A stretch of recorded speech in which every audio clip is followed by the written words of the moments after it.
And we are live. Welcome to the Pistons Talk Podcast. You already know who I am, Lance Caparosi, with my co-host, Anthony, a.k.a. Pistons Talk.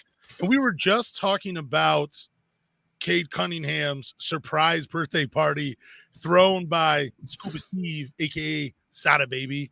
Or is it Sada Baby, a.k.a. Scuba Steve? Nobody really knows, but he goes by both names. He threw a surprise party for Cade Cunningham. And no surprise that Killian Hayes wasn't on the list, according to Scuba, saying he wasn't invited. I'm not shocked. I don't know why those two hate each other, though. Or why Sada hates Killian Hayes. I don't get it.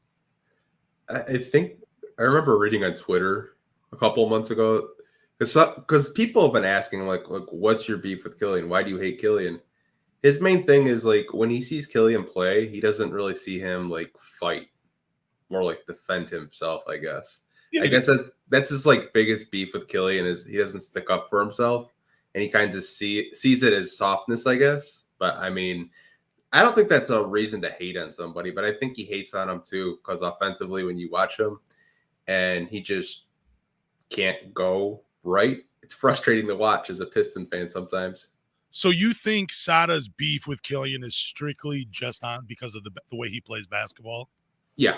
I don't like. I think if like those two saw each other like outside of like a basketball setting and they're just walking in Detroit, guarantee you there's no beef. I bet you it's just for Twitter. Dang. See, we'll keep this brief, but I had always thought there was something more that happened off the basketball court between these two because I always thought the hate for Killian from Sada was super unwarranted. And I felt like when people had asked him on Twitter about it and he said, well, he doesn't have that dog in him. I kind of felt like that was an excuse from Sada. I feel like the real reason Sada doesn't like Killian is something really stupid off the basketball floor. And the reason we've never heard about it is because Sada himself knows it's dumb, so he won't share it. But I like your idea if it's strictly on the basketball court, there's really no problem. It's just a fan talking, it's sharing his displeasure with a player. That's fine. But I don't know. I thought it was just something more between those two. And I think it's kind of pity from Sada for not inviting Killian. Like, I don't know what Sada's trying to do, but in my opinion, that is like drawing a line between Cade Cunningham and some of the other players on his team. Well, dude, it's funny because like Isaiah Stewart hangs out with him. Obviously, Cade Cunningham knows him, threw him a birthday party. Sadiq Bey was there. So, I mean, like, the Pistons know who Sada Baby is. And I think if you live in Detroit, you know who Sada Baby is. But I don't know, man. It's kind of like if someone's dogging your teammate and then you go to the birthday party, like, how big is the beef actually? Because I feel like Pistons PR would be all over that if there was such an issue with it. Yeah, that makes sense too. Because I was thinking like, dude, Cade and like Sadiq and Marvin Bagley and Isaiah Stewart, they're kind of jerks to Killian. Like, why does Killian get picked on by everybody, including his own teammates? I don't know, man. To me, like I feel like it's fake beef, but it's entertaining for fans like us when we scroll on Twitter and we see like the quote tweets of like Killian. You're like, oh my god, look at this! Sada Baby's ripping on Killian again. Holy crap! I gotta retweet this. Like, to me as a fan, it's entertaining as hell. And I see like, verified accounts talk crap about my team because I kind of want to get like where they're coming from. I'm not trying to be a homer and like drink the Kool-Aid, but when I see someone that lives in Detroit and that actually supports the Pistons crapping on a player, I'm like, okay, what the hell happened here? Yeah, when I first found out that those two, like there was something going on between them, I had gone down the Reddit rabbit hole and tried to find as much information as I could. And there is really nothing. It's all speculation between the two. But I think you're right. I think it is just all because of entertainment, for sure. I mean, for me, I'm here for it. I don't know about anybody else. It's like, but like, there's no basketball for like another month, like real basketball, not preseason or training camp. I mean, hey, I'm entertained for now. Oh yeah, give me the gossip, dude. I come here for a living. I love gossip and I love drama. Why not? But we're going to talk about something that's kind of controversial, at least from my end. And I don't know why Chauncey Billups had to bring this up. It's every year in the off season. We have to talk about this topic because it gets brought up by somebody, and that is Detroit passing on Carmelo Anthony. It's one of the greatest what ifs ever in the history of NBA, in the Mhm. history of the NBA, for sure. But I don't want to talk about them passing on Carmelo Anthony.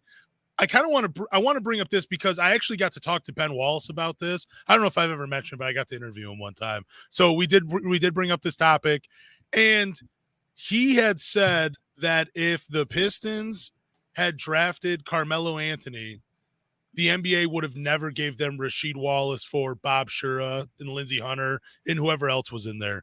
So do you think the Pistons would have acquired Rasheed Wallace if they had drafted Carmelo Anthony? That's my question, because that's what Ben Okay. Wallace brought up. So what do you think? Before I answer that question, it's to me when I listen to Chauncey Billups, Rip Hamilton, Tayshaun, Rasheed, Ben talk about this topic, each one of them have a different opinion. And Chauncey, like during that, if you guys haven't seen it, All the Smoke podcast, really good interview about Chauncey Billups' career. Definitely go check that out. But I don't think the NBA probably would have granted that trade because I believe David Stern was still the commissioner at the time with the NBA. Yeah. So I don't like I said, to me that would have been a super team if you think about it on paper. I mean, you would have obviously your backcourt's going to be Chauncey and Rip. You would have Melo at the 3. I don't know who you really have at the 4. Carlos Williamson, maybe, or Sheed at the 4, and then Ben at the 5. Like that would just be absurd. And then you got Tayshaun off the bench. So yeah, like to your point, I do agree with that. One thing I thought was interesting is Chauncey said they thought that they were taking him. Yeah, Right. that's kind of the rumor about everything, right? Like all the Pistons players thought that they were taking Carmelo, or was it just Chauncey? I know I've heard Rip say that they thought that they were taking Melo. Larry Brown even thought they were taking Carmelo from a couple of years ago. It was a Sirius XM interview, and now Chauncey. So obviously they were kind of letting the team know, it's like, hey, we might take, a Chauncey Billups, a Chris Bosh, a Dwayne Wade in this draft. I don't think any of them thought that they were going to take a Darko Milicic. Darko probably wasn't even in the radar maybe 2-3 months before the draft was even going to happen. So, I mean, they did miss on the draft pick, but it's really interesting to have these conversations of what if the NBA allowed us to trade for Sheed? What if they didn't? How would it kind of reflect the Detroit Pistons timeline? Did they still win a championship? Like, are we sitting here saying, oh, we haven't won a championship since the 90s? Yeah, that's true too. I just like Ben Wallace, though, he was pretty serious about like, look, if we had gotten Carmelo and let's just say he was doing what he was doing in Denver, in Detroit, there's no way the NBA just gives them Rasheed Wallace, because he said at that time nobody in the NBA took them serious as contenders until they got Rasheed Wallace, and then it was like, wow, well, they got Rasheed for virtually nobody. You know what I'm saying? Yeah. I mean, it was Bob Shura and Lindsey Hunter, I believe, and I don't know. I think Ben Wallace is right. So I guess the next topic, and me and my friend were talking about this, if you're restarting a franchise and you have the choice between Rasheed Wallace and Carmelo Anthony, who are you taking? My friend said he takes Rasheed Wallace without a doubt, but you get the choice between those two. Who are you taking? I think it's a pretty no-brain answer, though. If you're building a team around Rasheed and Melo, who would I pick? Yeah, if you have to take one to build around. That's actually not as a no-brainer. I would actually take Melo. Yeah, I would take Melo too. Yeah, like I like Rasheed, but I mean, like if we're talking about like during like his playing time, where he kind of get away with a little bit more, I think I would take Melo. But like I said, we know what Melo is now. A guy that's more concerned about getting his 25 to 30. Well, not anymore, but that's what he used to be. Yeah. And then you have a guy in Rasheed Wallace who very talented, don't get me wrong, but wears his heart on his sleeve and kind of affect him. And we saw the technical fouls he got here. I think he still holds one of the records. I think he's third in technical fouls in NBA history. I think he got 42 in one season, which I could not fathom the fines at the end of the year, like how much he paid. He probably paid damn near like half of his paycheck to the league office. No, I think it's and I didn't want to I don't know, for that question, I'm taking Carmelo Anthony too. Like, I think my friend was pointing out, he's like, well, Rasheed Wallace got to the Western Conference Finals. So did Carmelo Anthony as like the number one player. He was playing with former Detroit Piston Chauncey Billups, and I always felt like Carmelo needed a point guard like that to get the most out of him. But we know what happens when the Pistons get Rasheed Wallace. It's they get one championship and they get to a second NBA Finals. You can take that path, or you can take the unknown with Carmelo Anthony being drafted second overall. What path would you take? The one championship and the two finals appearances, or the unknown with Carmelo Anthony playing with Chauncey and Rip and Ben in their primes? I think it's like when Pistons fans kind of have this conversation about Melo, it's now that they know what he is, they kind of go back and say, wow, if we would have drafted him, who knows what would have happened? Who knows what would have happened? But I don't have any regrets as a fan, because I think the 2004 championship is still a championship that a lot of Pistons fans still have a lot of memories about. And so do I, even though I was only 13, 14 at the time.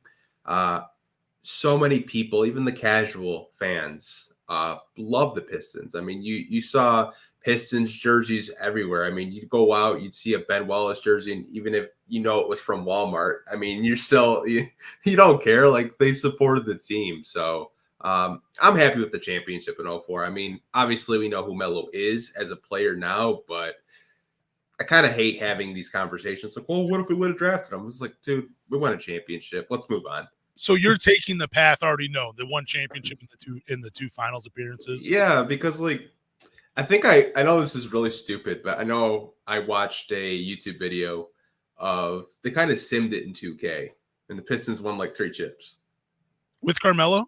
Yeah. Oh wow. Okay. Yeah. I forget who this. I think his name is Mike. He's a really popular NBA YouTuber. He did like I'll have to send it to you later. It's actually a really good video. But we eventually got Kyrie Irving in like the simulation, like because we kind of like went downhill and shit like that. But I mean, like, I guess it's fun to kind of like look at like the situations like through 2K, because that's the only way you can really do it.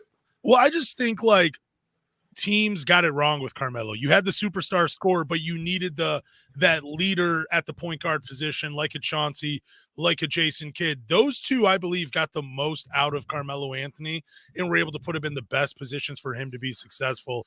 And I think if you bring in a young Carmelo Anthony, even though you have Larry Brown as head coach and he had a problem with rookies, I think Carmelo's talent would have been too much to ignore. And I think his career is a little different playing alongside Chauncey for more than I think like 2 or 3 years in Denver and New York. So I don't know. I mean, even though we got the championship with Rasheed Wallace and that trade still gives me goosebumps, I think I would be inclined to take the unknown with Carmelo Anthony just because, dude, shit could get kind of weird with Carmelo in Detroit. Who knows how long that dynasty lasts in Detroit with Carmelo? Who knows?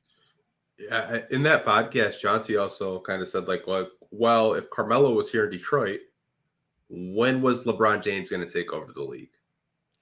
Because the way our team was set up, we could have been a dynasty. We could have, won 2, 3, 4 championships. And like that's the more I was thinking about that, I was just like, yeah, Melo would have, been taught to play basketball the right way, not ISO, selfish me ball. It would have been really crazy to see how his career would have, kind of ended if he did get drafted. And it would have been wild to see, like, maybe Larry Brown stays more than 2 years in Detroit. Maybe they don't go Flip Saunders, because I believe Flip Saunders and the way he coached kind of pushed Ben Wallace out of Detroit, and that started the rebuild in the fall of the dynasty in Detroit. It was sad, man. Real sad. So next up, we have news, and we do have a couple of interesting news topics to share with you guys. The first one, the Detroit Pistons acquire Bojan Bogdanovic from the Utah Jazz for Kelly Olynyk and Saban Lee. I'll miss Saban the most, and I kind of feel bad for him a little bit because he goes to Utah. I don't even know if Utah wants him. I think he might have just been thrown in there. I'm hoping Utah gives him a look, at least in preseason. Give him a good, solid look in preseason. But I feel like Saban's time in the NBA is going to be short, and I feel like his exit from the NBA starts to begin in Utah, because I think if they do give him a shot, he's going to be on a really short leash. But let's get on with Bojan Bogdanovic. Do you think he's the starter for the Pistons on opening day? So I tweeted out like kind of a projection, and some people were like, yeah, he should start. Other people like, no, he should come off the bench. People wanted Marvin Bagley to start at the 5. And the more I think about it, I think he does start next to Saddiq Bey. I think if you know Dwayne Casey, he loves veterans. Yep. And now he has a guy that's a career 39% three-point shooter in his lineup next to Saddiq Bey. And I think some people do sleep on him defensively. Now, I'm not saying he's a lockdown defender by any means, but he's serviceable. He can get away with some stuff. He can kind of, play the passing lanes a little bit, play some help side defense. I think that trade in itself was an absolute steal because Utah was asking for a first-round pick, and we traded a Kelly Olynyk and a guy that we weren't really using in our rotation too much. So I do think this trade for the Pistons does really help them maybe push for a play-in sooner than later. Yeah, I love the trade, especially when it happened. And I started to think of all of like the cool small ball creative lineups Dwayne Casey can use. I mean, you have a real shot of just playing some great fun basketball and having a bunch of snipers alongside the perimeter. I mean, we have a real shot of seeing a lineup of like Cade playing out there with Livers, Saddiq, and Bogdanovic with maybe Isaiah Stewart or Marvin Bagley at the 5. That's going to be a fun lineup. Just, creating all this space for Cade Cunningham and Jaden Ivey to operate. That's what this move was all about. I'm with you. I think Bogan starts. I think he starts at the 4. He's not a great individual defender, but he's a good team defender. He can also defend some forwards. He's pretty strong. And he's not so much of like a mismatch when he gets switched on star players. He can hold his own, but he's not a lockdown defender like you had said. But again, a very, very solid trade. But what player on the perimeter do you think suffers the most minutes-wise since they acquired him? I think it's going to be your boy Livers. I think he's going to be fighting with minutes for Hami. I really do. I think if the Pistons don't trade for Bogdanovic, like I said, I thought he was going to be in the starting lineup opening day. But now you bring in a guy that's a veteran who is a proven shooter. Nothing against Livers. He's not proven yet, but time will tell to see if he's actually a legitimate three-point shooter or not. But I do think Livers is going to really have to prove himself and prove that he's going to be playing more than Hamidou Diallo. It's probably going to be a situation last year where we saw Josh Jackson and Hamidou Diallo kind of fight for minutes. Man, I don't want it to be Livers, man. I want him just to be solidified in the second unit. Just be that, the sniper, the third string playmaker, just that extra passer, that communicator. I want him to be that, and I want him to get as many minutes as possible. I personally believe it's going to be Hami that sees less minutes. I talked about it before. The dude plays with a ton of energy that can be contagious to the rest of the team. I mean, when that guy gets a steal, goes on a fast break, and it's at home at LCA, it erupts when he makes a play, man. Mm-hmm. It's awesome. But Hami, between him and Livers, he's the least skilled basketball wise. Like, he's more of the athlete. He's a little bit more raw skill wise compared to Isaiah Livers. We're still waiting for that jump shot to be developed.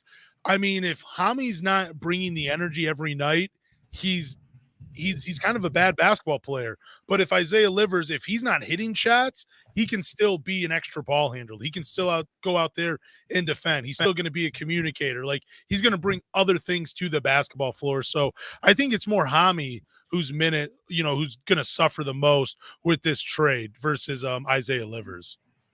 It's funny because they're both the same age. They're both 24 years old. That's just crazy. Which I think if you kind of look at Hamidou Diallo, there is so much unknown about his game where you'll watch him some nights and you're like, wow, this guy should be in the starting lineup. Yep. And then other nights you're like, wow, this guy should be in the G League.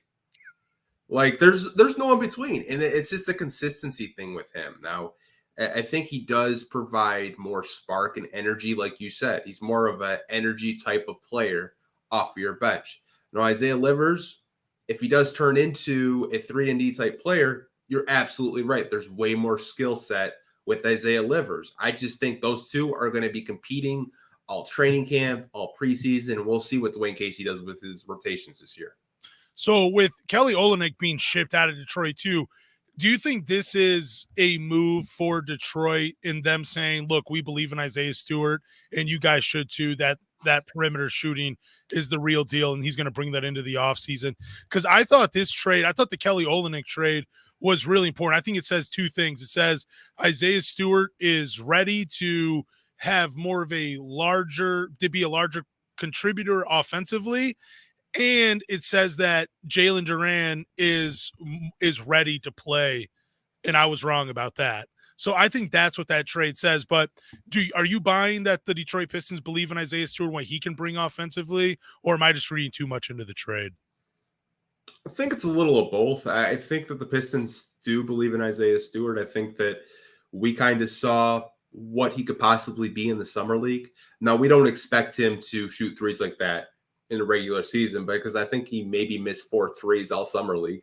Yeah. It's looking like Steph Curry out there, but it's really good to see him take those 3-point shots. It's good to see him be confident in that shot, because I do think in today's NBA, you need your stretch 5, if you want to call him a stretch 5, to shoot threes. And I think that the Pistons do believe in him. I think that's why they did move on from Kelly Olynyk. Plus, like you said, they just drafted Jalen Duran, and you have to remember we still have Nerlens Noel as I don't even know what his role is going to be, if it's going to be a mentor, if it's going to be a third-string center or whatnot.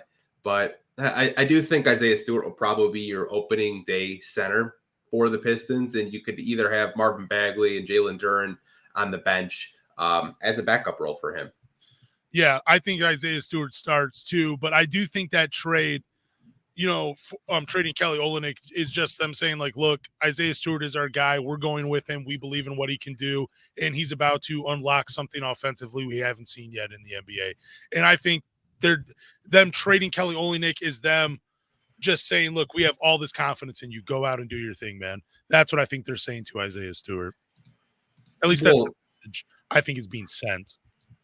Well, I think that, and I think if you kind of watch his development since we've drafted him, his rookie year, he was just so much energy. This past season, he was energy, but you kind of saw him slow down a little bit. He started getting more confident in dribble handoffs. Obviously, you want to stop the foul trouble early, because you don't want him getting 2 fouls in the first 4 minutes of the game. As your starting center, you just don't want that. But I do think there's something in his game that I think that the Pistons like. I go back to Paul Millsap when I look at him play. I think if he can be a Paul Millsap, I think most Pistons fans are happy, because Paul Millsap in his prime was a pretty damn good player. Oh, yeah, I loved Paul Millsap, man. Atlanta and Utah, just incredible. I want to get on to another piece of news, and I didn't put it in the docket, but we were kind of talking about it a little bit. Is there any word on Kemba Walker being bought out, or any news on him? Any new developing news, maybe? Now, Shams Charania did tweet out earlier today that the Pistons, I believe, have until October 17th to either come up with a trade package or waive him by that date. Now, all of us remember, like, when we did trade for him, there was supposed to be a buyout. But now that buyout looks like it's not going to happen, because the two parties can't agree on a figure. So if I were to guess, he's going to get waived. I don't see any team in the NBA taking on a $9 million Kemba Walker unless you're throwing an asset or a draft pick in there. Go look up some New York Knicks Kemba Walker highlights, and you'll see why I said that. The guy's a shell of himself. There's a reason why no teams are knocking down Detroit's door to trade for a Kemba Walker at this state of his career. No, 100%. And I don't know. We were talking a little bit earlier, and you were kind of saying that maybe a contender, you were thinking maybe a contender sneaks in and tries to trade for Kemba Walker. The contract's not big. I guess I wouldn't mind him riding pine in Detroit. It would be nice if they could, find a trade partner for him. But we'll see, man. It kind of stinks that they missed the wave period as well. To, I guess what is it? Stretch and wave. They missed that period up for him. Yeah, I just think he's not even gonna be riding the pine, man. He's gonna be riding his lazy boy at home.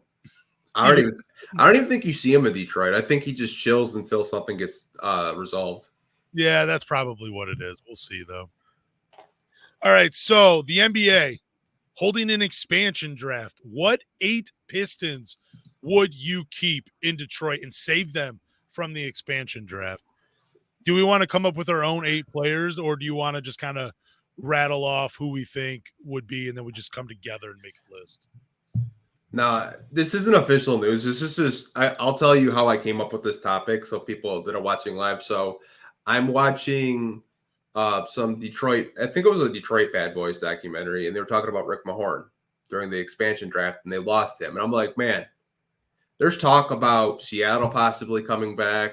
There's talk about Vegas possibly getting a team. So I was thinking, which 8 Pistons would you protect, like right now on this active roster? And to me, it's a pretty fun topic. Oh yeah, absolutely. Yeah, I didn't mean to make that seem like like this is going to happen, but I don't know. I think you got to go Cade, you got to go Ivy, Jalen Duran, 3, Sadiq, 4, and Isaiah Stewart. Those are the 5 for sure. Like you have to lock those 5 up. Okay, so and then go on. You can do your 5 or go through your list. I'm with you on those 5. I was kind of thinking I would protect Marvin Bagley. Okay. Because I think that's 6, so he could protect 2 more. Oh man, this is hard. I'm probably going to protect Killian in this one. Oof. One more player on this roster. I got Isaiah Livers. He's one of my protected. Yeah, dude. I have faith in Isaiah Livers, man. I will never lose faith in Isaiah Livers. He's my guy that I'm keeping. So I got Cade, Ivy, Duran, Sadiq, Isaiah Stewart, Isaiah Livers, and Marvin Bagley. Those are 7 for me. And number 8, I'm not picking Killian. Okay. Yeah, I'm not picking Killian. Like, hopefully, maybe someone shares this with him, and he's like, you know what? I wanted to be on Lance's list, and I didn't. So now I'm going to perform better. But Killian's not on my list. So. Yeah, I mean, I guess I'll throw Livers on there because I can't really think of a player right now that's better than Livers. But I mean, would it be wrong of me to keep Alec Burke? It wouldn't be wrong of you, but I could see why. I mean, like, even people know you're gonna take Isaiah Livers regardless of the situation. People know your fandom for Isaiah Livers. You can't hide it anymore. Yeah, no, it's not. Yeah, no, I love Isaiah Livers, but I'm wondering, would it be wrong of me to keep I'm looking through the roster right now. Would it be wrong of me to keep Alec Burke in an expansion draft for the Detroit Pistons? Because I think after the young guys, like after Isaiah Livers and Marvin Bagley, since those are my 6th and 7th players, it's a pretty big drop off for the young guys. Like I just don't want to keep Killian Hayes. Like I want to think of somebody else other than Killian Hayes to keep. Yeah, I mean, I don't know what your stock is in Gabriel, whatever that 2nd round pick we drafted this year. Sada, I actually know him too. Buddy Boeheim, would he be my 8th guy? No, he wouldn't even be your 18th guy. Come on, man. You know what? No, I would. You know what? I would protect Bojan. Yeah, I was thinking about that too, but yeah, swap my Killian with Bojan because I can find a backup point guard. What about Braxton Key? Is he young enough to keep in an expansion draft? Like, is he a good enough player to keep in an expansion draft? Well, I don't have to worry about a team taking Braxton Key unless they're really desperate for a guard. It's nothing against him. It's just like there's going to be so many teams that can only protect 8 players, and they kind of have to go through it. So it's just like if they're that deep and they see Braxton Key and they take him, hey man, it is what it is.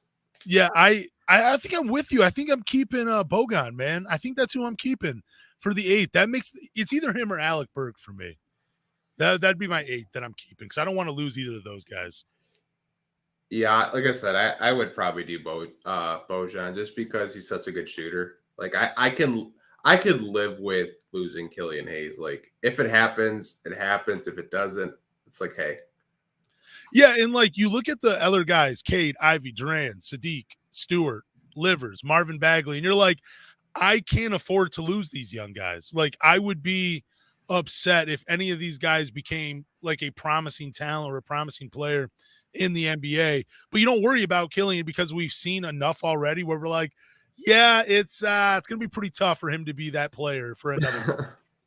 So yeah, I'm not stressing if a team drafts Killian Hayes in an expansion draft. But if I lose any of the other guys I mentioned, yeah, I'm gonna be pretty upset. Yeah, I mean, like I feel like you have to protect those players because they're your core. And if you don't protect them, I don't know what the hell you're doing. I mean, yeah, dude, if you try to gamble and you're just like, I'm going to leave Cade, Ivy, and Durant open, let's see if a team drafts them. You're an idiot. You're a fool. Yeah, absolutely. All right, so a couple weeks ago, people were asking us if we could do a playoff picture for this upcoming year. We're going to do the Eastern Conference, and we're just going to give you, 1 through 10? That's what we agreed upon, 1 through 10? Yeah, do you have your 1 through 10 ready? I have 1 through 6 ready. These are my 6, and I have the order that I have them in. But 7, 8, 9, and 10 still a toss up for me right now. Okay. But let's see. I want to know who you have for number 1 in the Eastern Conference. Who's your number 1 team next year? My number 1 team in the East is the Milwaukee Bucks. Oh, I have them at number 2. Okay. And I had them at number 1, but I moved them down just 1 spot just because, I mean, I believe Giannis can do it another year at the highest level and be an MVP candidate. I just worry about Chris Middleton and Drew Holiday. Fantastic players, but their downfall is going to come sooner than Giannis's. And Chris Middleton, I mean, he's been banged up a lot. He's played a lot of basketball these past couple seasons. So that's why I have Milwaukee at number 2. Okay. So who's your number 2 team then? Well, so number 1 is Boston. Number 2 is Milwaukee. Okay, Milwaukee. So you got Boston 1. So I'll probably get some heat for this. My number 2 team is the Miami Heat. Ooh, I got to know why. Why are you going Miami number 2? I think Miami is a regular season team that always performs. Trading for Kyle Lowry last year really helped them. They still have Jimmy Butler. We have Bam Adebayo. You re-signed Victor Oladipo.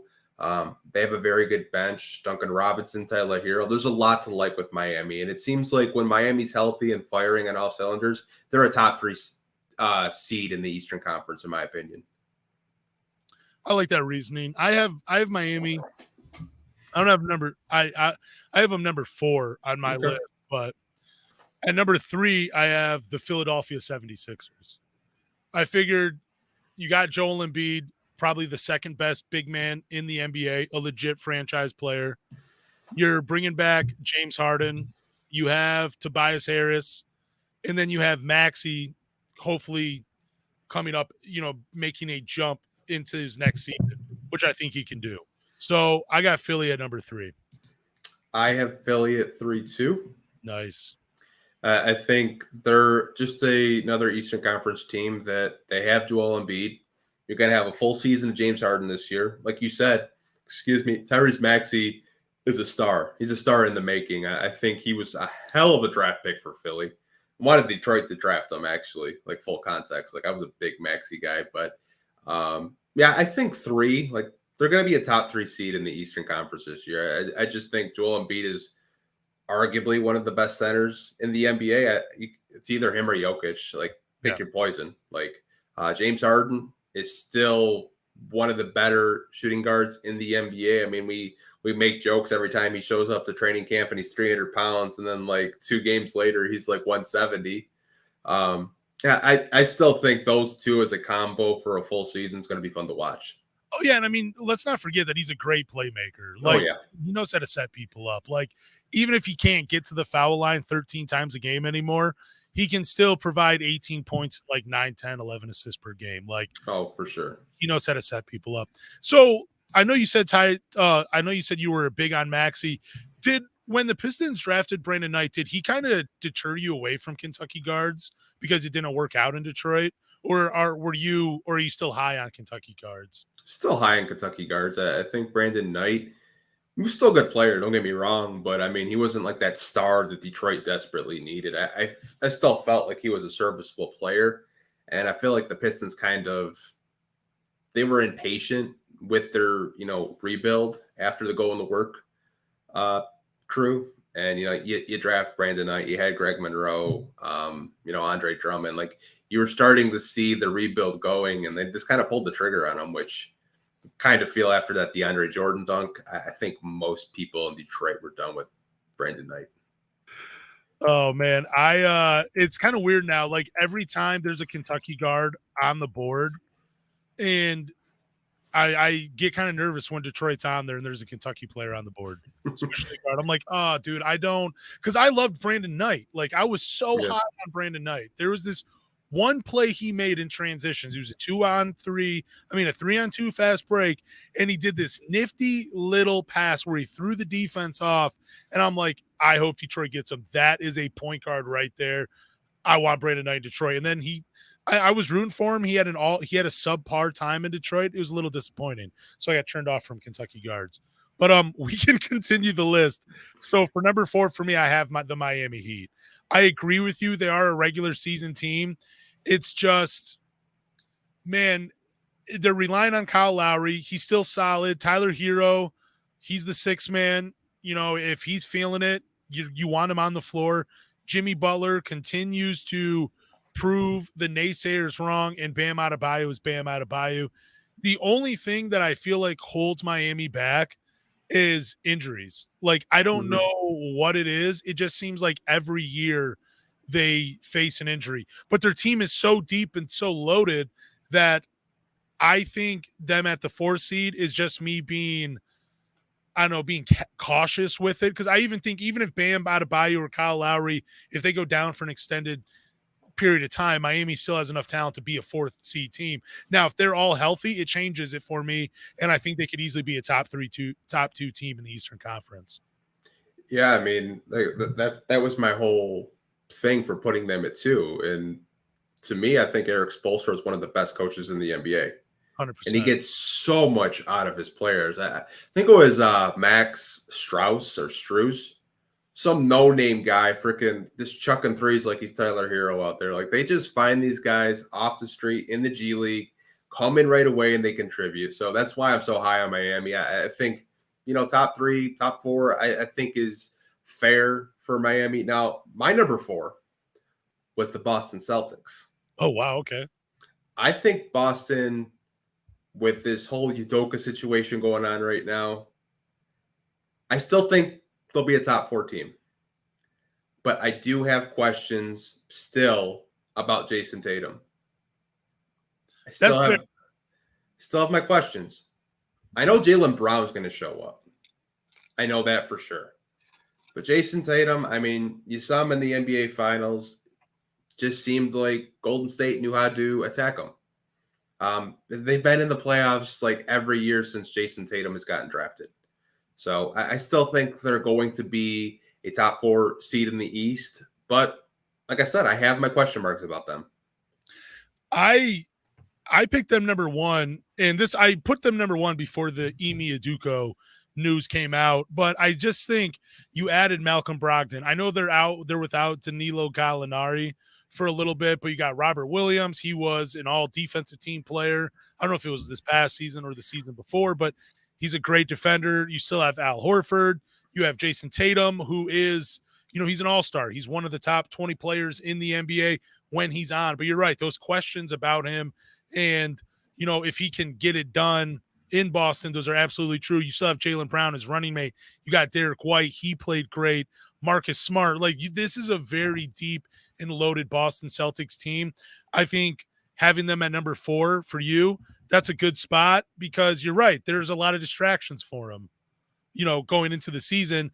And the question marks surrounding Jason Tatum, whether he can get it done as a franchise player, they're legit. But I just think, coming off that NBA Finals appearance, adding more depth to this team, adding a little bit more talent, it's just too hard for me to pass them up. And I really can't put them in any other spot other than number 1 until they prove me wrong. Well, I mean, the Pistons beat them every time we play them. So, I mean. Well, that's fair. Come on. We have to. But my biggest thing, too, with Boston is I've seen this same song and dance with Boston when they get a point guard. They got Kyrie Irving, couldn't figure it out.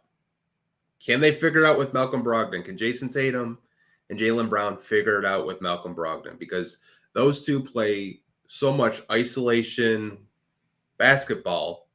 I don't really know what Malcolm Brogdon's role is going to be with them. Now, if they play team basketball, then, all my question marks about them will go out the window. But I've seen them when it comes down to crunch time, when there's a close game, they just go to one-on-one isolation basketball, and it's very easy to beat them. That's true. They do need that. They do need that one point guard, outside of Marcus Smart. Like a Rajon Rondo would be perfect for that team.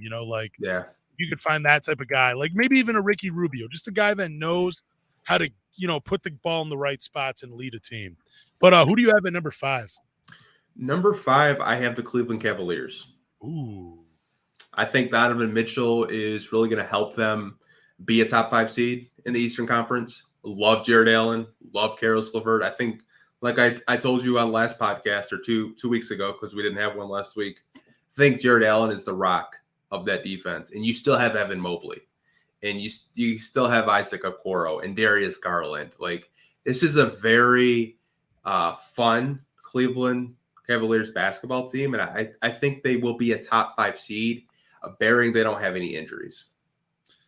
So I actually have Cleveland at number 5 as well. And man, I have to agree with you. I think that backcourt, I'm thinking more about Darius Garland and Donovan Mitchell. It's going to be a hell of a backcourt. You got Jared Allen, like you're saying, he's the rock.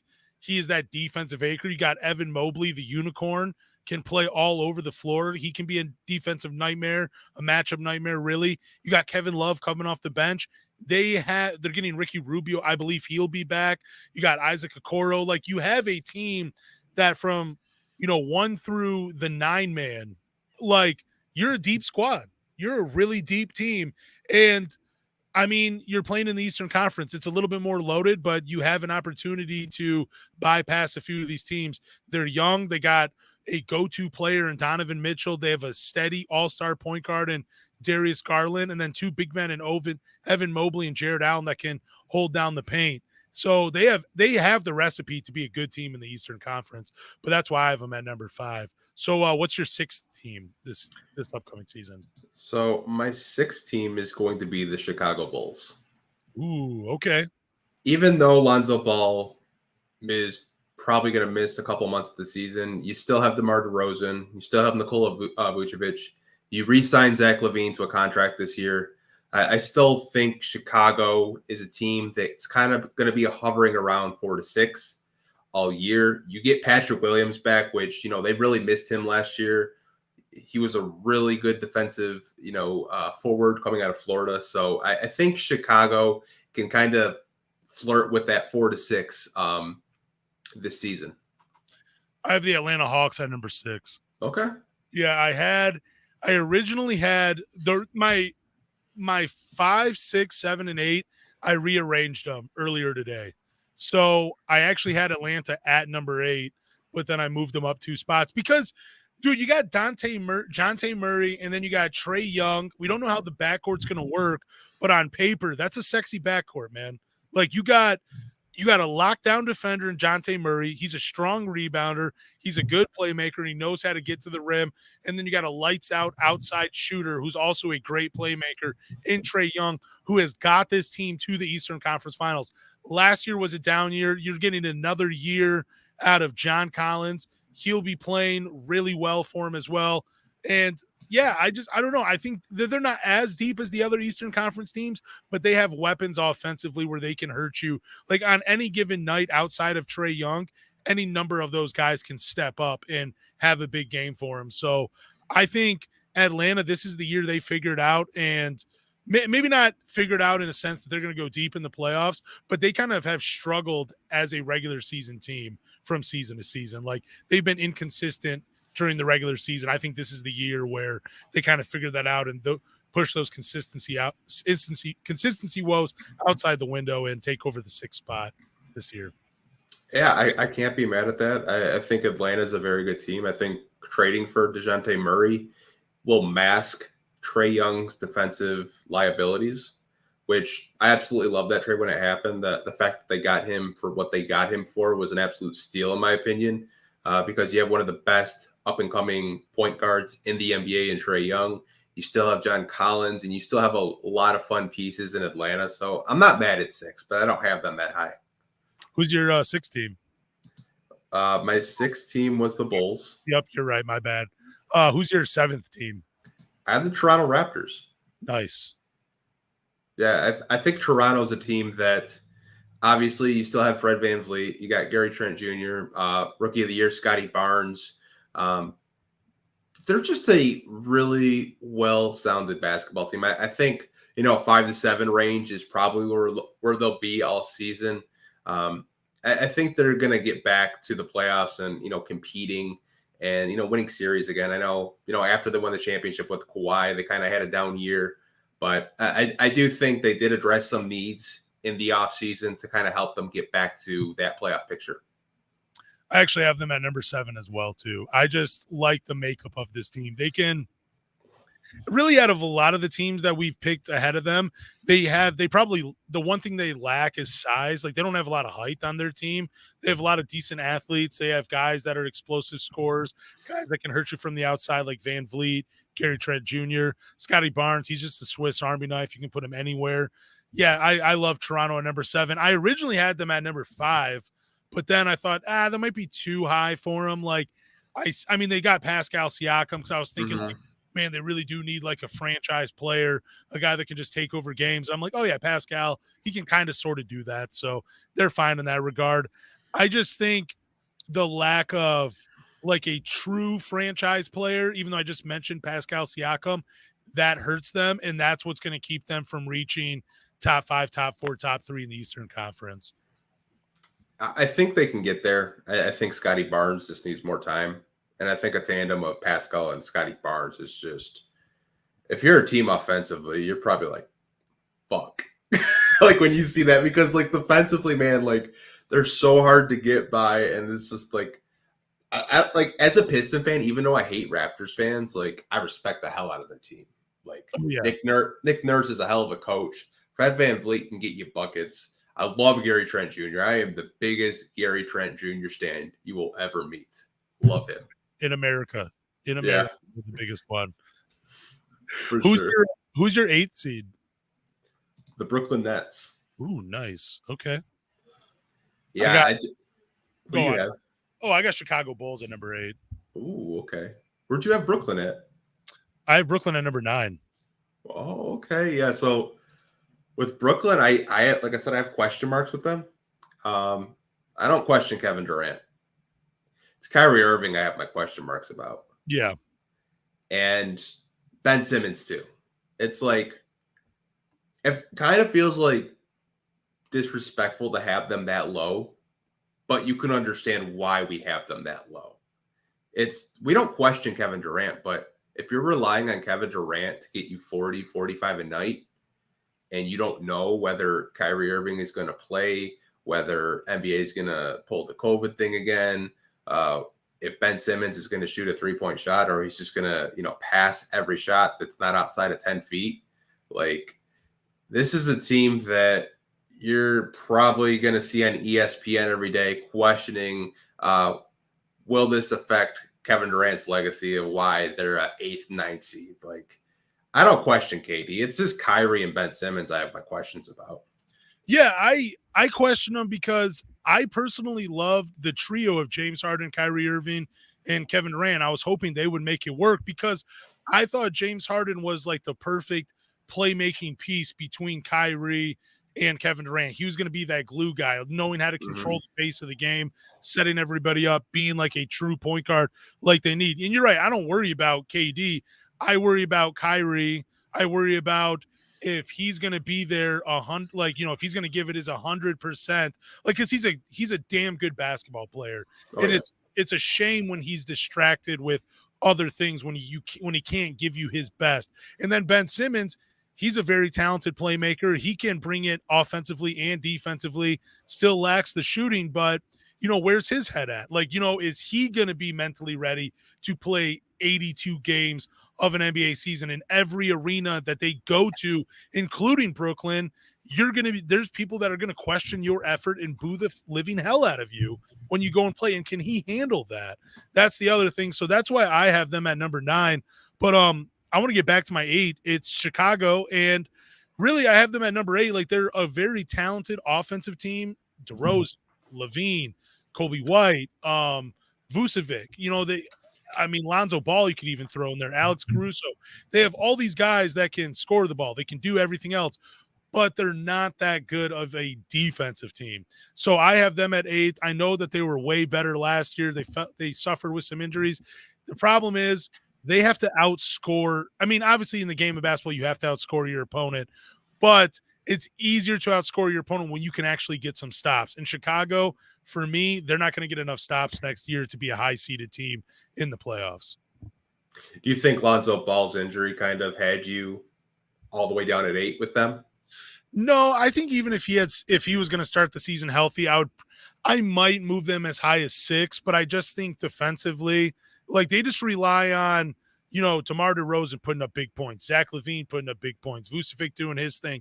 They just rely too much on those guys putting the ball through the hoop. And again, I know that's the game of basketball, but you eventually have to lock down defensively and get a few stops in order to win in the NBA, in order to win a championship. And I just don't think Chicago has enough defensive, has that mentality yet, to go lock up a team defensively. Yeah, I mean, you're not wrong. I mean, Nikola Vucevic offensively is one of the best centers in the NBA, but defensively, he's one of the worst. Yeah. Zach LaVine, same thing. Really good offensive talent. Defensively, average. I mean, I feel like Alex Caruso and Lonzo Ball and Patrick Williams are their best defenders. And 2 out of the 3 can't score. Yeah. Consistently, I should say. Lonzo Ball can score. He's gotten better from 3 individually. Patrick Williams, jury's still out on him, what kind of player he'll be, because he was out all last year.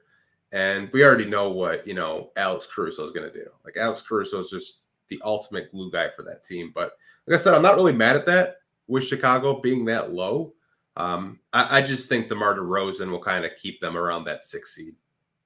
Yeah, I mean, you definitely can see it because, like, they are very good offensively. Like, they're going to win shootouts. It's just when their shots aren't falling, can they lock up defensively to still get the win? That is a big question for me watching the Bulls, and I just don't think they'll be able to do it. But who's your number 9 seed? My number 9 seed is the New York Knicks. Ooh, okay. Nice. I think we're going to see this Jalen Brunson experiment this year. We're going to see if it was worth it. You still have RJ Barrett. He just got a new contract. Your guy, Mitchell Robinson. I love Mitchell. Still there. I think Tom Thibodeau is really going to be all in this year. I think he's going to really try to push for the playoffs, but I ultimately see them like around that, anywhere from 11 to 9 seed this year, because I just think talent-wise, they just don't have the bodies. Like, obviously they have Julius Randle, but I mean, I think the jury on Julius Randle is out. Like, he's a pretty easy cover now because, before then, like, when he was, I forget what team he was in, not LA, but it might have been New Orleans or something like that. Like, He was not no number 1 option in New Orleans. He just wasn't, right? No. I think teams know how to game plan for Julius Randle now. So I do have the Knicks at that 9 seed.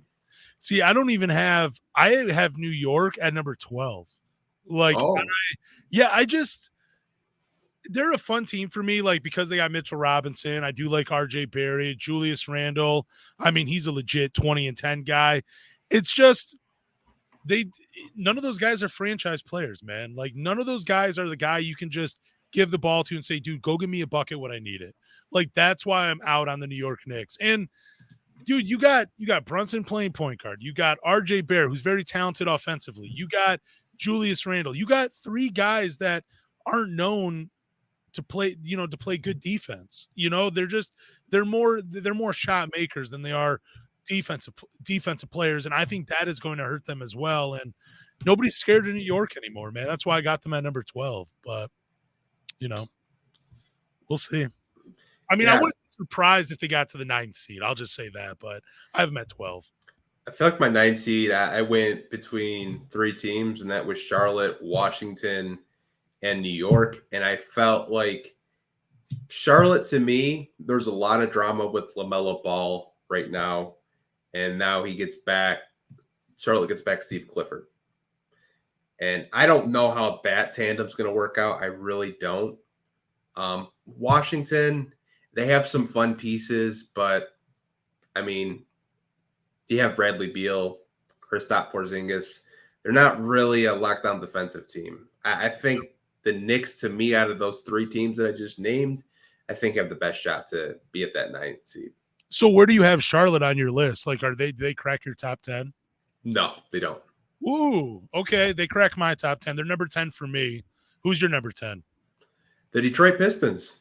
Wow. Okay, cool. Awesome. I'm going to go first. Why you got Detroit at number 10? Before the Bogdanovic trade, I did not have them 10. I think he gets them over the hump. I think the Pistons have the talent to be a play-in team this year. Now, I think the ceiling should be play-in, but if they don't make the play-in, I'm not sad about it. I think most Pistons fans aren't sad about it because they see this draft class coming out this year, and they're like, hey, ladder's a crapshoot. We could be like the 7th best odds and still get the first pick. You never know how the lottery is going to shake out.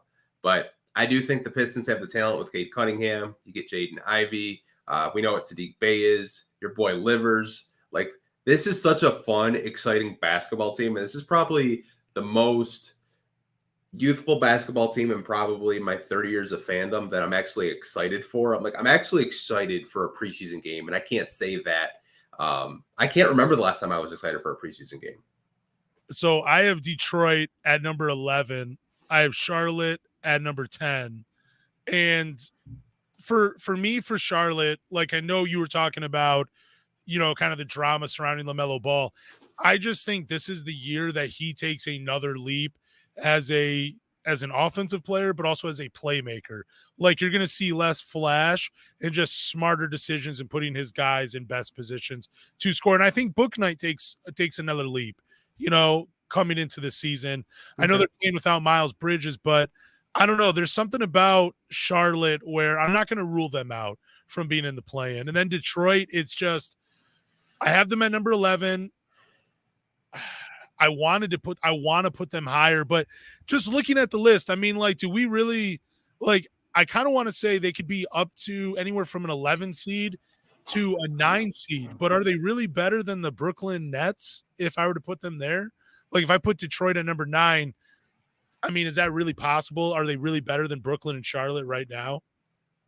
That's kind of the question I'm facing. Well, then you gotta have to have the individual conversation. Like individually, they have better players. Yeah. But team-wise, I feel like, the second half of the season, we were one of the most competitive teams in the NBA. So that's the way I look at it.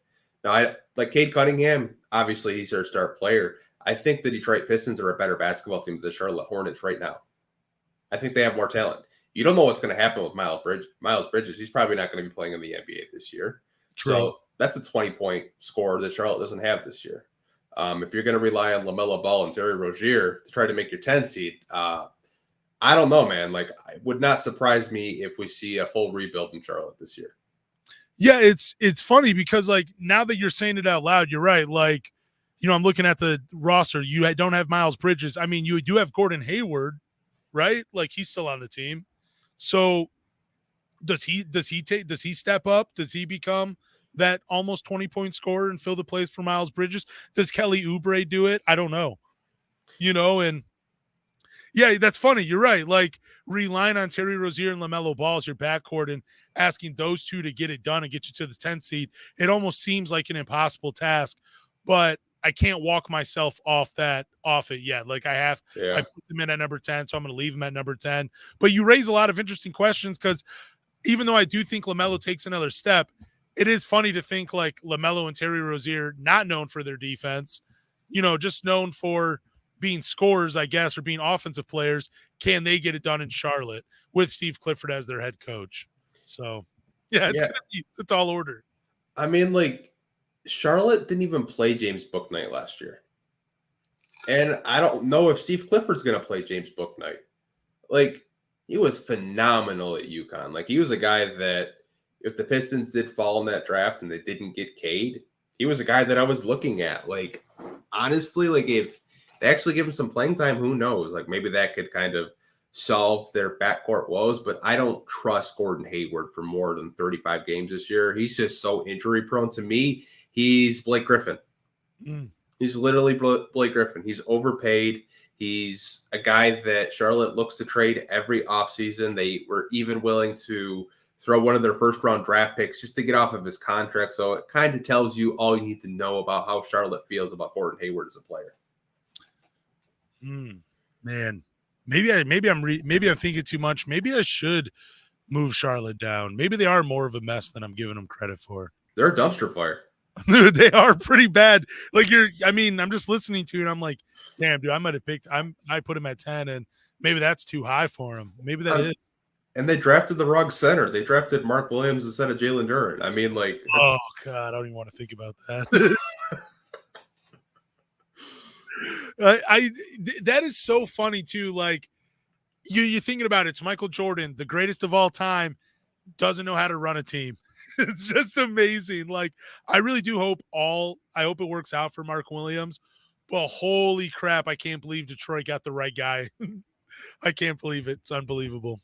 What, out of your like top 10 teams, what team would you be the most surprised by if they didn't make the playoffs? The Raptors. I feel like if they don't make the playoffs, then you kind of have to question Nick Nurse. But talent-wise, it's there. Like, if they just come out and lay an egg, then it's kind of like you got the talent, you got the defenders, you got the shooters, you got the playmakers. Obviously, they used to get – last year they were getting killed on the glass by, average centers. So, like, if they don't make the playoffs, man, like, to me, I would be really shocked. What about you?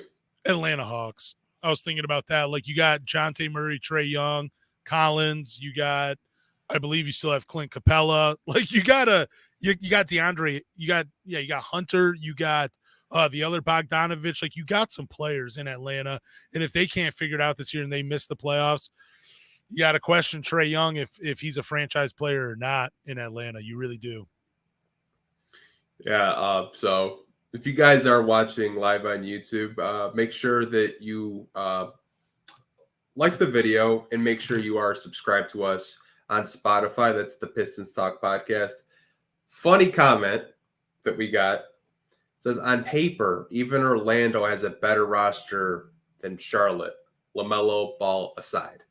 Yeah, no, you're right. Orlando does. Like, I look at the roster and I'm like, damn, dude, they got a lot of good young talent. They got a lot of pieces. They can go in a lot of different ways. And the reason I think I can probably say the reason you left them off of your top 10 as well is we just don't know how it all fits together. Like, they lack a ton of experience. They're a really young team. And I don't know, like, they're going to be exciting, probably a fun NBA League Pass team to watch. But I don't know. I just think, Charlotte's, they haven't been there with LaMelo, but I would rather take a team led by LaMelo right now than, a question mark that is Orlando, if all those pieces fit together or not. Well, it doesn't help that Markelle Fultz is going to be out. He had a toe injury, I guess. I saw a report today that he's going to be out again, which sucks for Orlando. But I don't know, man. Like, I would roll the dice. I think I'd rather be an Orlando Magic fan right now than a Charlotte Hornets fan. because the future's way brighter. Yeah, no, I mean, that's the reason it's not bright in Charlotte is because you don't know about LaMelo. Like, you don't know if he wants to be there long term. Like, if you get that question answered, I don't know. I mean, Yeah, Charlotte's future is a little brighter. Who knows? I think LaMelo ends up in LA pretty soon. Oh, he's totally heading to the West Coast. Like, there's no doubt in my mind that's where he goes. It's crazy, man. They can't figure it out in Charlotte, which is a damn shame because they have such beautiful jerseys. They do. They got like the great color scheme, and they can't figure it out. It's a waste. Yeah, I don't know. Michael Jordan's the worst talent evaluator I've ever seen. Oh, yeah, dude. I remember they drafted DJ Augustine over Brooke Lopez. Made no sense. Pistons legend. I loved him in Detroit. But you don't pass on Brooke Lopez for DJ Augustine. Makes no sense. Yeah. Do we have any Q&A questions? We do not. I can give you my Western Conference if you want to kind of have that. You can kind of judge my Western Conference if you want to do that. Yeah, go ahead. Okay, so I feel like a lot of people actually like this. A lot of comments. We do, appreciate you guys hopping on YouTube and just. Oh, go on. My bad. Just talking with us. Like, it's crazy. Like, I thought when I was making this list, I was like, dude, people are going to say I'm a crazy son of a bitch, but some people agree with me. So I kind of feel smart for a minute. Dude, you are smart. You never doubt yourself once, Anthony. Don't ever do that. I know. So for my Western Conference, I have the Sacramento Kings at 10. Ooh. What do you think about that? I mean, I got to hear who's ahead of them, but some people are talking about them being be in the playoffs. So, yeah, why do you have them at number 10? I just think, Mike Brown being a new coach for them. Obviously, they have the talent. De'Aaron Fox, Domantas Sabonis. You draft. God, I can't even think of his name. Keegan Murray. You added a bunch of 3-and-D guys this offseason. I just think there's something about Sacramento where I know they're going to screw it up somehow. It's not that the talent's not there. It's just Sacramento is just a cursed team. Like, I know a couple weeks ago I compared them to the Detroit Lions. Like, as an organization, as a franchise, like Sacramento is just a cursed franchise. I am starting to believe that. I really am. And I don't get it. Like, I don't get why Sacramento has to be a cursed franchise, but no, like they have a good squad though. Like, I think Mike Brown can get them to the playoffs, but I still ultimately see them being a play-in team because the West, much like the East, is very stacked. I think De'Aaron Fox gets slept on a lot too in Sacramento. Like, I saw a list where they had him as like the 22nd point guard in the NBA. Fucking ridiculous, dude. No, that's just plain disrespect. It really is. It really is. If he was playing anywhere else, he'd probably be in everyone's top 10 list. Yeah, top 10, top 7, top 5 would not. If he was playing anywhere else other than Sacramento, he would get a lot of love. But who do you have at number 9? Number 9, I have the Los Angeles Lakers. Ooh. I just don't. I don't see them being anything special. Like, LeBron is like what, 45? Like, LeBron is like getting up there, man. Like, they still have Russell Westbrook, Patrick Beverly. Like, what the hell are they doing? I have no idea. It's a weird guard rotation they have going on. I don't know how any of those guys fit with LeBron. It's you have one of the greatest players ever on your team and you can't figure it out. I don't understand it at all. And who knows if Glass Davis is even going to play more than 40 games. Like, I feel so bad for LeBron that, like, he gets out of Cleveland, he goes to LA, and then the roster's just like complete crap. Anthony Davis got his championship and he just learned he forgot how to play basketball. It's just like, dude, what the hell's going on? Dude, you forgot how to stay healthy. Literally. Like, I feel bad for LeBron, but like, I can kind of see him around like a 9 to 7 seed this year. I like the 9 seed for him. That makes sense. So 8, I got Minnesota. Ooh.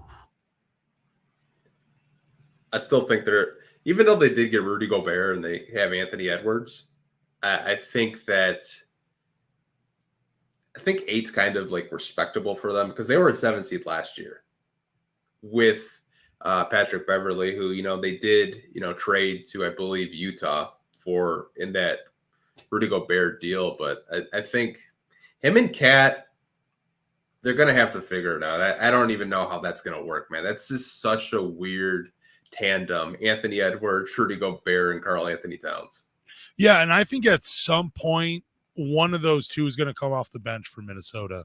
Either Rudy Gobert or Karl Anthony Towns. Like, I can't see Karl Anthony Towns playing the 4 in the NBA full time, just because defensively, I think he's going to be picked apart. You know what I'm saying? Like, the 5 spot is perfect for him because he's a mismatch offensively and you can live with what he does defensively, but he's just going to be exposed more at the 4. And I think eventually Rudy Gobert ends up coming off the bench in Minnesota. I don't think it'll get that bad, but I do think Rudy Gobert at the 4 would be a disaster. Oh, dude. I think he's going to play the 5, kind of protect the paint. Maybe you put Cat at the 4, and you still have do they still have Malik Beasley? Or did he get traded too? I think he left this. I think he left the offseason. I don't even know who the 3 is, but like I said, they still have a really good team. I love Anthony Edwards. He's literally my favorite post-game interview player in the NBA right now. Oh, Malik Beasley is for the Utah Jazz. Yeah, he was part of the Utah trade then. It was like that was their best small forward last year. So I mean, I still think they're going to be an 8 seed. I think they could kind of be in between that 6 to 8 seed this year, just because they have the talent. They have Cat, Anthony Edwards. Who knows if Rudy Gobert can gel with them, but still think they'll be like around that area. I mean, I don't think you're wrong. I just like an 8, 7, or 9 seed for the Minnesota Timberwolves. That makes sense. But who do you have at number 7? Number 7, I have the LA Clippers. Ooh, okay. Even though Kawhi is coming back, have you seen that picture? I don't know if they like to change subjects, but there was like a picture of Kawhi Leonard, and like someone took a picture of him. Dude, his caps, I'm not even like, they're like this damn big, like some Terminator type shit. Like it was like crazy. There's something about the Clippers where it's like I want to put them higher, but at the same time I kind of have evidence to back it up where like, okay, you have Reggie Jackson, you have John Wall, you have Paul George, Kawhi Leonard. Like I just don't know. Like, can Tyronn Lue kind of get them over that hump?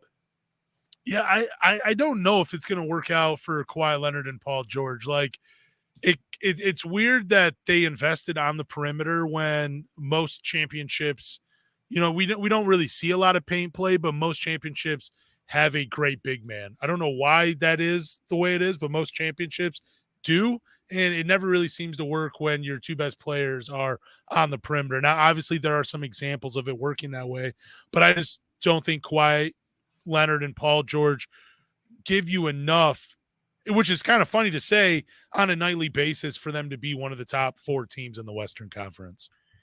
Yeah, it wouldn't surprise me if they were a top 4 team in the West. It just wouldn't, just because who Kawhi Leonard actually is as a player.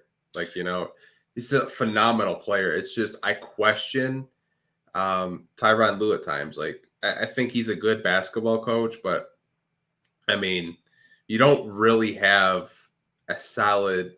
I don't want to say they don't have a solid point guard, because I think Reggie Jackson to me is going to start over John Wall, and that's comical to me. Because do you remember the John Wall banter and the Reggie Jackson banter from like 5 years ago? Oh yeah, when they were talking about the contracts. Yep. So, like I said, it wouldn't surprise me, but it's just maybe I'm crazy. Maybe having them at 7 is disrespectful. I don't think it is, though. Like, I mean, I shouldn't even have really said that Kawhi Leonard and Paul George couldn't get it done. I mean, those are 2 great players. I was just thinking about it. I'm like, dude, you sound like an idiot saying those 2 can't get it done. But I think 7 is a good number, because you do have Kawhi Leonard coming back. Paul George, he shows up, he disappears throughout the season. I mean, he still is one of the top players in the NBA. Yeah. Don't know why that happens. Reggie Jackson, John Wall coming back. We haven't seen him play basketball. Luke Kennard shot the hell out of the ball from the line last year. So we'll see what they can do, but I don't think 7's a bad number for them.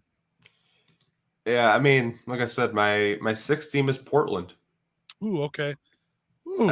I think, getting Dame back, Anthony Simons last year was just a man possessed.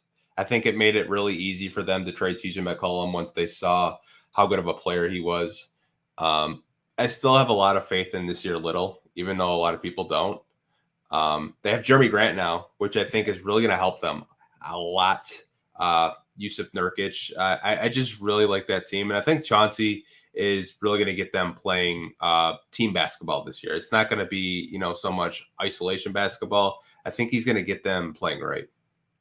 I think, too, out of a lot of these playoff teams that we're predicting, they kind of know their hierarchy. Like everybody going into that year knows their role. And I think if they can all play at a high level in their respected roles and Chauncey gets them to buy into play team basketball, I think they can be a dangerous team out of the Western Conference.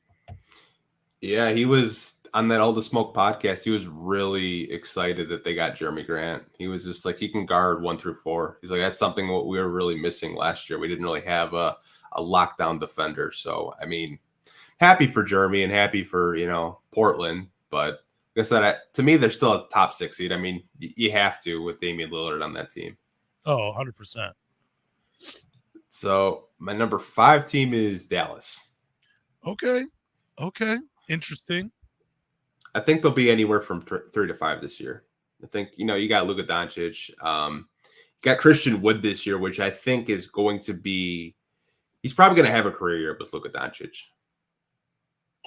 We'll see for sure. I think it goes one of two ways. It either really works out for Christian Wood or we see him like pout that he's not the guy in Dallas.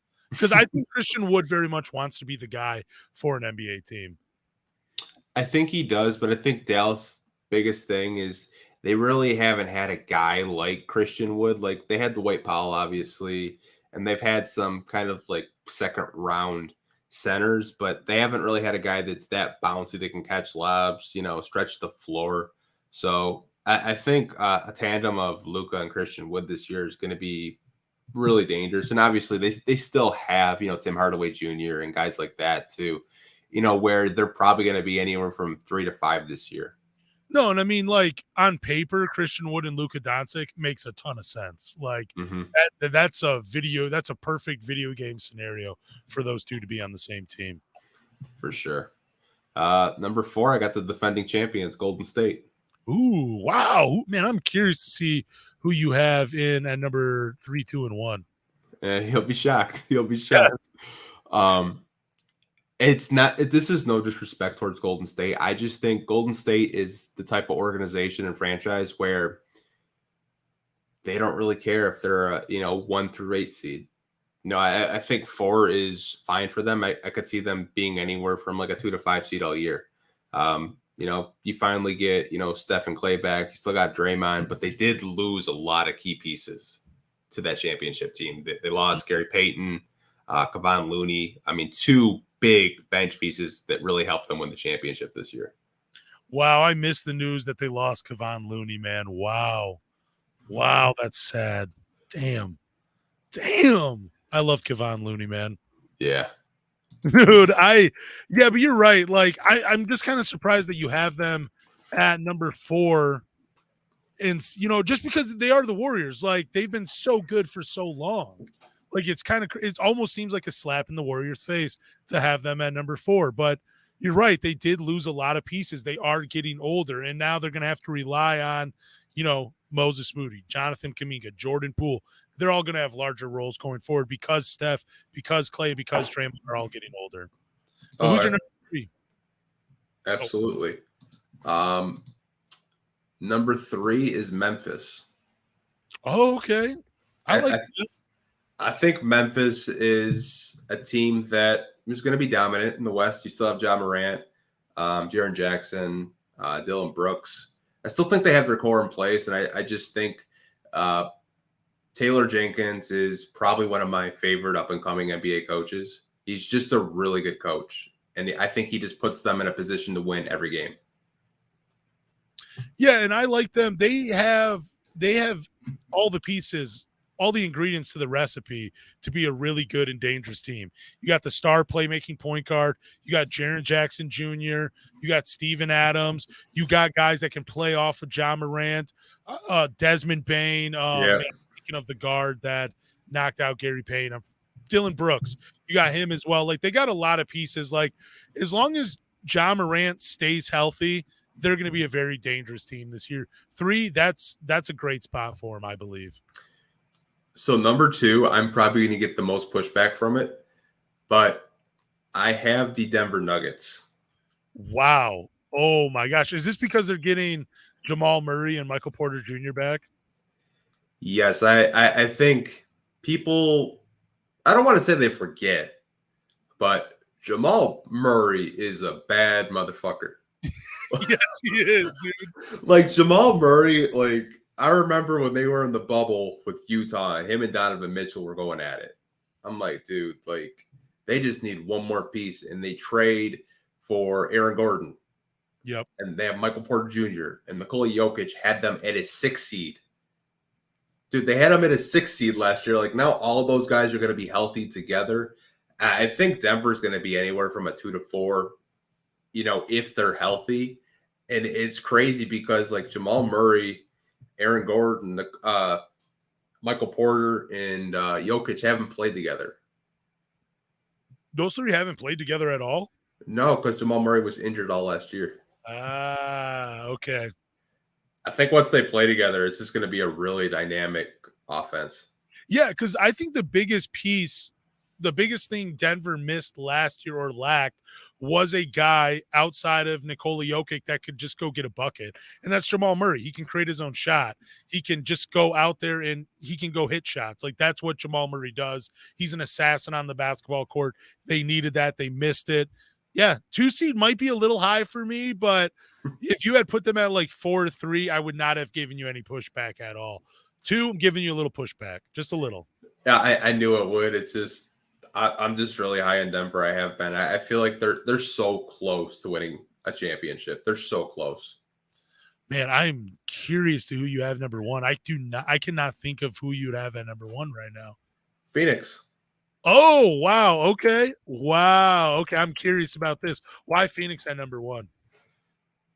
I just feel like they have a team where, you still have Chris Paul, you have Devin Booker. Don't know what's happening with DeAndre Ayton, but I assume that, that they're working on a deal, even, with all the drama with, Robert Sarver right now.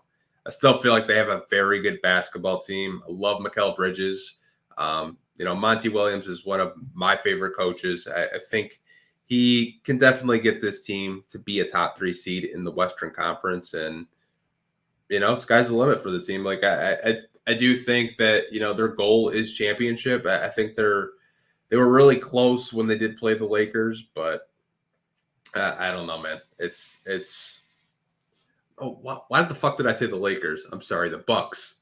I was like, why the fuck did I say the Lakers? I meant the Bucks. I was thinking, I'm like, is he talking about the Steve Nash era? Like, who's he No, talking about? I was just like, dude, what? I had a brain fart for a second. No, like, I think they're really close. It's just, if Chris Paul can stay healthy and not get injured, maybe they're champions. But I mean, out of your top 4 teams in the Western Conference, which team do you think has the highest chance of being out of the top 4? Like, what team would you be like, even though I have them in the top 4, they'd be a team I wouldn't be surprised if they fell out of the top 4?